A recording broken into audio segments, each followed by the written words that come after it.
बिहार विधानसभा चुनाव के माहौल में एक बार फिर असदुद्दीन ओवैसी ने अपनी मौजूदगी का एहसास दिला दिया है। एआईएमआईएम प्रमुख ओवैसी ने मंगलवार को गोपालगंज से चुनावी प्रचार की शुरुआत करते हुए सत्ता पक्ष एनडीए और विपक्षी इंडिया गठबंधन दोनों पर तीखे हमले किए हैं।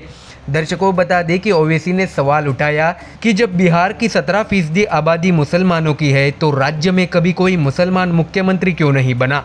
उनका यह बयान अब चुनावी चर्चाओं के केंद्र में आ गया है। दर्शकों, आपको जानकारी दें कि गोपालगंज की चुनावी सभा में उमड़ी भीड़ के सामने असदुद्दीन ओवैसी ने जो तेवर दिखाए, उसने साफ कर दिया है कि एआईएमआईएम इस बार बिहार में पूरी तैयारी के साथ उतरी है। उन्होंने कहा है कि बिहार की सियासत ने हमेशा मुसलमानों को सिर्फ वोट बैंक समझा, लेकिन उनके प्रतिनिधित्व की बात किसी ने नहीं की। हमसे सिर्फ वोट लिया गया, मगर हमारी आवाज़ कभी सत्ता तक नहीं पहुंची, ऐसा भी ओवैसी ने कहा। इसके साथ ही ओवैसी ने आरोप लगाया कि भारतीय जनता पार्टी और उसके सहयोगी दलों की तरह ही इंडिया गठबंधन भी अल्पसंख्यक समुदाय को केवल डर के नाम पर वोट मांगने का जरिया बनाता रहा है। उन्होंने बताया कि पहले ये हमें बीजेपी का डर दिखाते हैं, फिर उसी डर के सहारे वोट मांगते हैं, मगर बीजेपी को रोकने में कभी सफल नहीं हुए। अब जनता इस खेल को समझ चुकी है। दर्शकों, एआईएमआईएम प्रमुख ने मंगलवार को गोपालगंज जिले के ग्रामीण इलाके से अपने चुनाव अभियान का आगाज किया। बता दें कि इस बार उनकी पार्टी 32 विधानसभा सीटों पर चुनावी मैदान में है। पार्टी की रणनीति साफ है, सीमांचल से लेकर उत्तर बिहार तक अल्पसंख्यक और वंचित समाज को एकजुट कर एक तीसरा राजनीतिक विकल्प तैयार करना। गोपालगंज की रैली में ओवैसी ने कहा है कि अब समय आ गया है जब बिहार की राजनीति को एक नए नेतृत्व की जरूरत है। ऐसा नेतृत्व जो सिर्फ किसी गठबंधन का हिस्सा न होकर समुदाय की असली आवाज़ बने। इसके साथ ही महागठबंधन पर निशाना साधते हुए ओवैसी ने उप मुख्यमंत्री पद के दावे को लेकर भी चुटकी ली। उन्होंने कहा, 3% आबादी वाले नेता को उप मुख्यमंत्री बनाने में कोई हिचक नहीं होती, लेकिन 17% हिस्सेदारी वाले मुसलमानों के लिए एक भी पद तय नहीं किया जाता। क्या यही बराबरी है? दर्शकों, यह तंज सीधे तौर पर वीआईपी प्रमुख मुकेश सहनी पर था, जिन्हें महागठबंधन ने उप मुख्यमंत्री पद का दावेदार बताया है। ओवैसी का यह बयान राजनीतिक नहीं बल्कि सांकेतिक भी था। उन्होंने संकेत दिया कि एआईएमआईएम अब मौन प्रतिनिधित्व के दौर को खत्म करने आई है। बता दें कि हैदराबाद के सांसद ओवैसी ने बीजेपी पर भी जमकर निशाना साधा।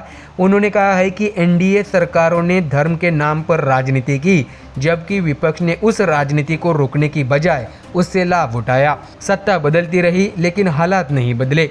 बिहार के मुस्लिम, दलित और गरीब अब यह तय करेंगे कि इस बार किसे भेजना है और किसे जवाब देना है, ऐसा भी ओवैसी ने अपने भाषण के दौरान कहा।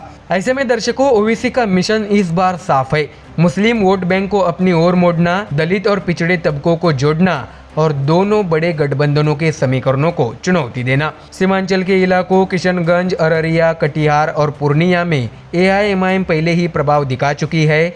अब पार्टी की नज़र उन इलाकों पर है जहां मुस्लिम आबादी प्रभावशाली है, लेकिन राजनीतिक प्रतिनिधित्व सीमित रहा है, जैसे गोपालगंज, दरभंगा, सिवान और पटना ग्रामीण क्षेत्र। ऐसे में दर्शकों, ओवैसी के भाषण ने बिहार के चुनावी माहौल में नई हलचल पैदा कर दी है। उनका मुस्लिम मुख्यमंत्री क्यों नहीं वाला सवाल अब सियासी गलियारों में चर्चा का विषय बन चुका है। जहां एनडीए और इंडिया गठबंधन दोनों जातीय और क्षेत्रीय संतुलन साधने में जुटे हैं, वही एआईएमआईएम का यह मुद्दा उन्हें असहज कर सकता है। बता दें कि बिहार की 243 विधानसभा सीटों पर नवंबर में मतदान होगा। ऐसे में एआईएमआईएम का यह दमदार आगाज और ओवैसी के तीखे तेवर चुनावी समीकरणों में हलचल मचा सकते हैं। कई राजनीतिक विश्लेषकों का मानना है कि अगर ओवैसी सीमांचल के अलावा पश्चिम बिहार के इलाकों में भी वोट ट्रांसफर करने में सफल रहे तो मुकाबला त्रिकोणीय हो सकता है।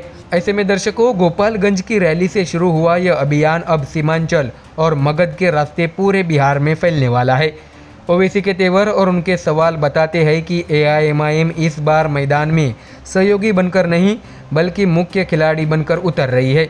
बिहार की इस सियासी जंग में अब मुकाबला सिर्फ वोटों का नहीं बल्कि पहचान और हिस्सेदारी की लड़ाई बन गया है। ऐसे में अब देखना यह है कि क्या ओवैसी का यह नया नैरेटिव जनता के दिल तक पहुंच पाता है या नहीं। तो दर्शकों, फिलहाल इस खबर में इतना ही। देश और दुनिया की बाकी और खबरें जानने के लिए जुड़े रहिए हमारे चैनल MDR न्यूज़ के साथ। धन्यवाद।